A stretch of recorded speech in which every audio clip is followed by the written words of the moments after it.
Pemirsa, Badan Nasional Penanggulangan Bencana menggelar jumpa pers terkait gempa PD Aceh dan kita akan langsung bergabung dengan Gedung BNPB Jakarta. Basarnas, TNI, Polri, Tagana, PMI, BBBD, relawan dan dibantu masyarakat masih terus melakukan pencarian korban. Jadi upaya sudah banyak dilakukan dan total sebanyak 1.456 personil dari tim SAR gabungan melakukan penanganan. Kemudian juga ada beberapa, kemarin ada diperlukan tambahan tenaga medis, obat-obatan dan sarana medis yang lainnya. Kementerian Kesehatan telah memerintahkan, telah mengirimkan tenaga medis dan sarana prasarananya dari Banda Aceh, dari Medan, dan dari dinas kesehatan atau rumah sakit yang terdapat di luar atau tetangga dari Kabupaten Pidijaya. Kemudian TNI membangun rumah sakit lapangan di Pidijaya dan menerjunkan 24 dokter spesialis. TNI Angkatan Udara menyiapkan 3 pesawat Hercules C-130 untuk mengangkut tenaga medis dan bantuan logistik ke Aceh. Kemudian bantuan logistik dan lainnya disampaikan oleh Pak Rudi Patmanto, Deputi Logistik Peralatan. Silakan, Pak. Terima kasih Pak Topo. Teman-teman media, berikut beberapa catatan yang saya rangkum untuk disampaikan kepada teman-teman sekalian dan seluruh masyarakat. Yang pertama, bantuan BNPB mulai akan bergerak siang ini karena pesawat baru akan bisa berangkat nanti sore jam 4. Bantuan senilai 3,5 miliar dengan berat kira-kira 50 ton. Dan hari ini baru kira-kira 1/5-nya bisa berangkat karena volumenya pesawat sangat terbatas. Akan dikirim dari Halim Perdana Kusuma ke Bandara Blang Bintang. Terdiri dari tenda posko sebanyak 10 buah, kemudian 5.000 kilogram genset 2.800 watt sebanyak 10 unit, beratnya kira 445 kilo, kemudian jumlah totalnya 5 ton 450 kilogram. Ditambah dengan beberapa logistik pendukung yang sangat diperlukan yang diutarakan oleh Deputi Bidang Penanganan Darurat yang ada di Aceh. Kemudian juga kami catat adanya bantuan PMI Pusat yang berlokasi di Banten sebanyak 1.500 paket family kit, 1.000 paket higien kit, 1.100 selimut, 300 kantong mayat, 100 rompi, 1.500 tarpolin menyiagakan untuk tangki yang siap dimobilisasi apabila dibutuhkan. Kemudian 1 unit ambulan dari kota Binjai sudah sampai di sana. Kemudian BPBA, yaitu BPBD Aceh, memberikan bantuan berupa tenda posko 1 unit, tenda pengungsi 1 unit, tenda keluarga 5 unit, velbed 20 unit, lauk pauk 100 paket, makanan tambahan gizi 100 paket. Selain itu BPBA juga membawa alat evaluasi gempa untuk menghancurkan sisa bangunan. 1 alat yang memang sudah dimiliki oleh BPBA untuk membantu mempermudah pengangkutan debris ke tempat yang lebih aman.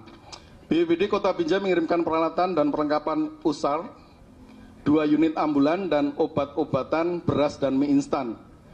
PMI Provinsi Aceh memberikan bantuan 1 unit kendaraan double cabin, 5 unit tangki, 2 unit mobil operasional, 6 unit ambulans, mendirikan dapur umum di Kecamatan Ulegi dan membantu dengan 500 buah atau 500 pieces jerigen lipat.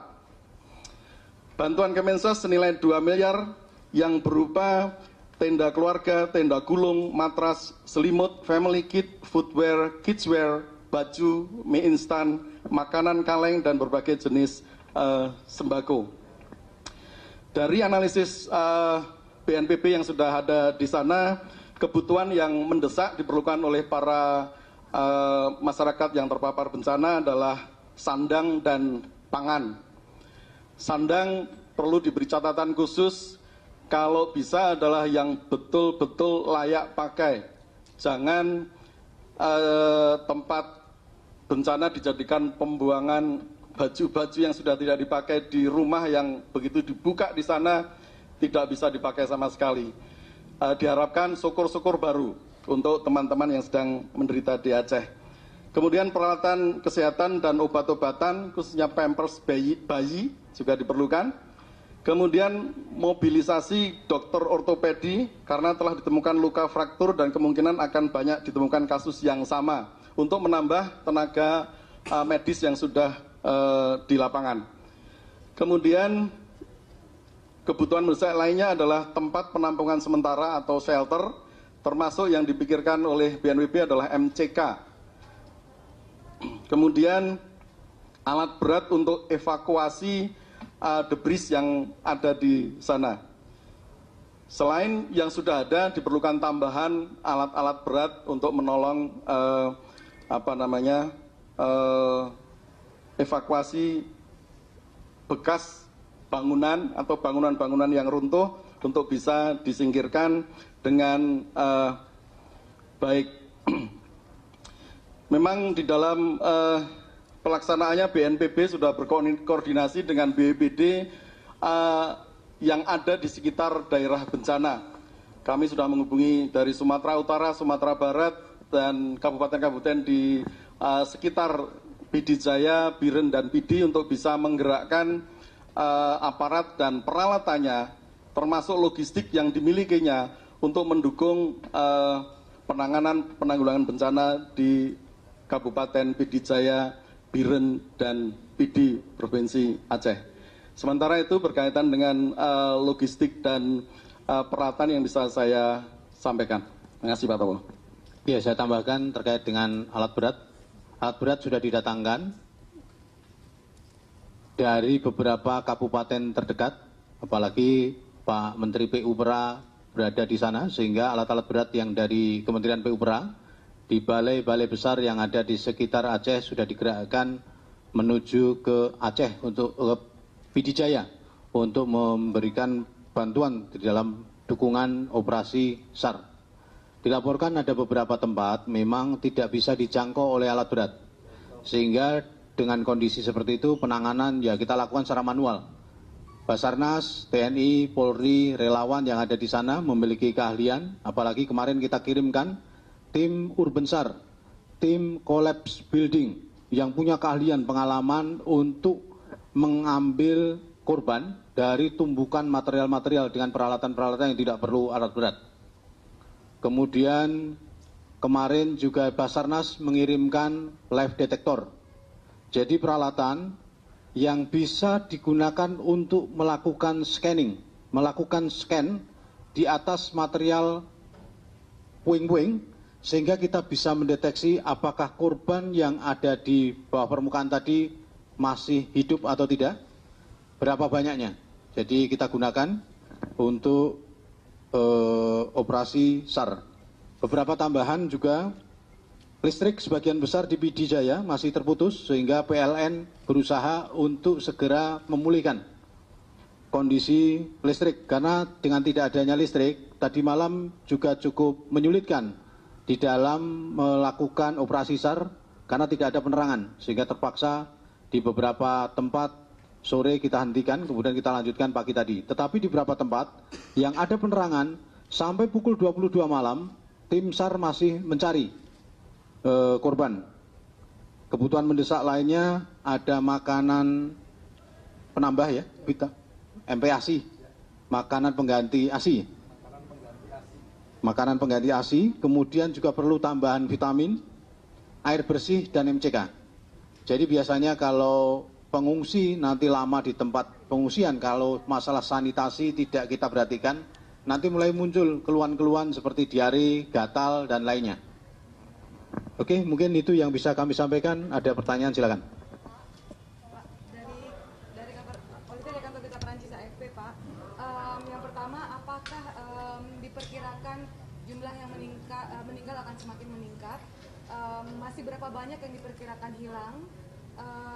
Dan apa tantangan utama dalam mencari korban sekarang ini? Ada estimasi atau sudah ada assessment berapa persen infrastruktur yang rusak di PD Jaya dan dengan adanya tadi udah ada bangunan yang rusak dan fasilitas umum? Yang pertama, saya jawab kemungkinan jumlah bertambah masih, karena di beberapa titik diperkirakan masih ada korban yang tertimpa oleh bangunan. Berapa banyaknya kami belum tahu. Berapa persen dibandingkan dengan area katakan Kabupaten Pidijaya yang rusak tadi masih dilakukan assessment. Inilah selama masa tanggap darurat ada beberapa pelaksanaan penyelenggaraan penanggulangan bencana pada saat masa tanggap darurat. Salah satunya adalah kaji cepat. Kita turunkan tim ahli untuk melakukan pemetaan. BNPB bersama Lapan juga didukung dari PIG menurunkan tim drone. Jadi menurunkan tim drone untuk melakukan kaji cepat. Saat ini juga di Lapan masih dilakukan pengkajian dengan memanfaatkan satelit beresolusi tinggi. Kami sudah mengaktifasi ke UN Spider untuk mendapatkan satelit resolusi tinggi periode sebelum kejadian dan saat kejadian, sehingga dengan resolusi tinggi tadi, di mana resolusi bisa 1 meter, artinya objek yang ada di permukaan bumi 1 meter bisa kami petakan. Saat ini masih dalam pengerjaan, jadi BNPB selaku otoritas untuk melakukan aktivasi membutuhkan satelit beresolusi tinggi yang milik dunia selama dia melintasi wilayah Indonesia, kemudian akan diberikan kepada BNPB kemudian diproses di Lapan dan nanti akan disampaikan, sehingga kita bisa mengetahui berapa besaran dari kerusakan yang ditimbulkan. Nah, ini kita lakukan untuk bagian dari kaji cepat. Kira-kira kapan itu Pak ya akan bisa difinalisasi? Kalau petanya yang kondisi sebelum kejadian sudah jadi, nanti saya kirimkan kalau memerlukan peta sebelum kejadian.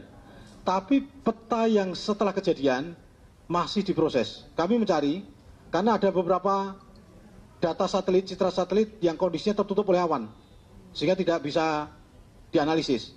Jadi dalam hal ini, Lapan masih terus-menerus untuk mendapatkan data citra satelit beresolusi tinggi, kemudian nanti akan kita sandingkan sebelum dan setelah, dan dibantu oleh tim lapangan dengan mengerahkan drone, maka kita bisa menghitung secara tepat berapa kerusakan dan bahkan kita taksir ke kerugian ekonominya.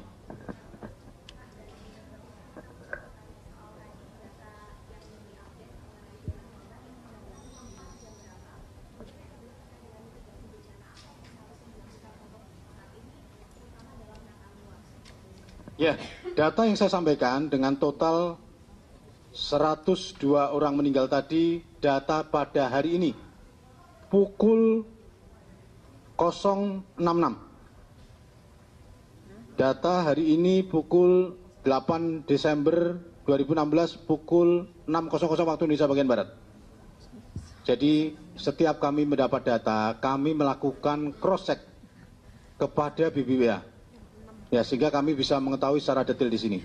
Memang ada beberapa permasalahan terkait dengan pendataan, sehingga dalam hal ini kita akan membahas bersama TNI, Polri, Basarnas, kemudian dari Kementerian Kesehatan, BPBD, BNPB, dan lainnya, untuk menyamakan data. Jadi terkait dengan data bencana, ini bukan masalah cepet-cepetan dampaknya, tetapi betul-betul mana yang valid. Dan tentu dalam hal ini sesuai dengan otoritas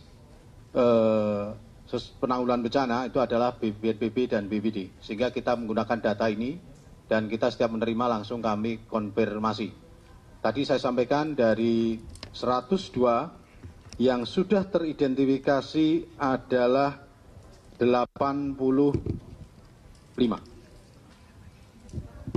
Kemudian mitigasi. Saya sampaikan mitigasi. Kejadian gempa di Pidijaya ini makin mengingatkan kita arti pentingnya upaya pencegahan dan kesiapsiagaan kita menghadapi gempa bumi. Ada 148 juta jiwa. Sebentar, pastinya.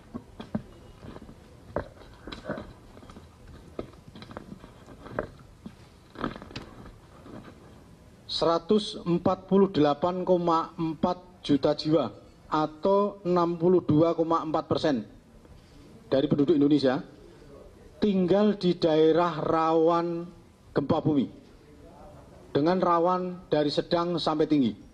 Mereka terpapar dari ancaman gempa yang bisa terjadi kapan saja. Kita tidak bisa memprediksi gempa, tetapi petanya di mana daerah-daerah tersebut sudah kita petakan. Tapi kita tidak bisa memprediksikan kapan terjadi. Kedalamannya berapa, magnitudenya seperti apa, kita tidak bisa kendali. Dan bisa terjadi kapan saja. Nah, 148,4 juta jiwa tadi terpapar, mereka tinggal dari ancaman dengan mitigasi, baik mitigasi struktural dan non-struktural yang masih sangat minim. Ada yang masyarakat tidak tahu kalau daerahnya ada daerah gempa. Ada yang tidak tahu bagaimana untuk mengantisipasi. Dan sebagian besar rumah-rumah yang ada memang belum dibangun dengan konstruksi tahan gempa. Khususnya rumah-rumah yang ada di daerah-daerah kota padat dan daerah-daerah yang pedesaan. Sehingga ketika terjadi guncangan, ya biasanya kerugian banyak. Jadi tipikal gempa yang terjadi di Pidijaya ini hampir mirip dengan gempa yang ada di Yogyakarta. 27 Mei 2006 terjadi gempa 6,4 skala Richter. Terjadi juga sumbernya di daratan, kedalamannya sama, 15 km. Dan gerakannya hampir sama, yaitu sesar mendatar. Cuma bedanya, di Yogyakarta gempanya selama 57 detik, korban 5.760-an. Sedangkan di Pidijaya kemarin, gempa dirasakan sekitar 15 detik.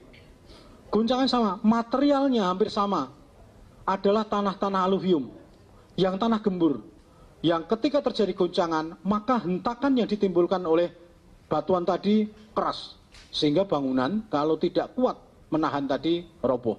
Nah, inilah salah satu yang menyebabkan mengapa korban meninggal banyak, kerusakan banyak, karena tadi bangunan banyak berdiri di daerah-daerah dataran aluvial, yang konstruksinya tidak dibangun sesuai dengan potensi gempanya. Dan ini banyak terjadi di kota-kota di Indonesia. Banyak kota-kota di Indonesia yang berkembang di daerah dataran aluvial yang kondisi batuannya lunak, batuannya gembur. Sehingga ketika terjadi gempa, maka ada proses liquefaction. Jadi kayak penggemburan. Otomatis kalau tidak tahan gempa, maka ya akan menimbulkan korban. Ingat, korban meninggal, korban luka bukan disebabkan gempanya, tetapi karena bangunannya. Laporan dari BMKG, gempa susulan sejak tanggal 7 pukul 5.03 kemarin sampai dengan saat ini terdapat 36 kali gempa susulan dengan intensitas magnitud yang lebih kecil. Dan kita melihat trennya semakin menurun, artinya mulai terjadi keseimbangan.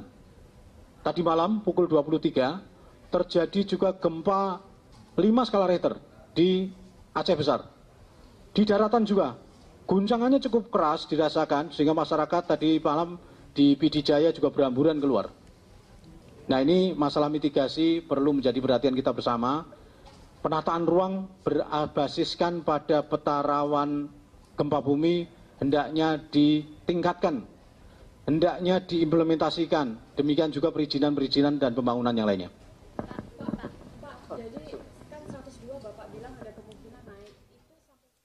Ya, Ya pemirsa, itu tadi konferensi pers yang digelar oleh Kepala Pusat Data dan Informasi Humas BNPB Bapak Sutopo Purwonugroho. BNPB menyatakan data jumlah korban tewas per hari ini Kamis 8 Desember 2016 hingga pada pukul 6 pagi tadi adalah sebanyak ataupun sejumlah 102 orang meninggal dunia akibat gempa di PD Aceh. Dan tadi juga BNPB mengatakan akan menyalurkan bantuan, BNPB sendiri akan menyalurkan bantuan senilai 3,5 miliar yang akan dikirim dari Bandara Halim menuju ke Blang Bintang. Bantuan terdiri dari genset, tenda darurat, dan juga ada bantuan dari PMI Pusat. Sementara itu menurut BNPB, bantuan yang sangat dibutuhkan oleh masyarakat ataupun warga yang terdampak gempa adalah pakaian yang layak pakai, obat-obatan, kemudian juga ada mobilisasi dari dokter ortopedi karena diprediksi ada sejumlah warga ataupun ada banyak warga yang mengalami luka patah tulang, dan juga diperlukan tempat penampungan sementara dan fasilitas MCK. Untuk infrastruktur sendiri di sebagian wilayah aliran listrik masih terputus dan ini kemudian yang menyulitkan proses pencarian korban. Sementara itu BNPB dengan Basarnas dan juga TNI serta relawan masih terus melakukan evakuasi dan pencarian korban, dan jumlah korban diprediksi masih akan terus bertambah mempertimbangkan bahwa masih banyak warga yang terjebak di reruntuhan bangunan. Yaitu tadi pernyataan yang dirilis oleh BNPB siang hari ini.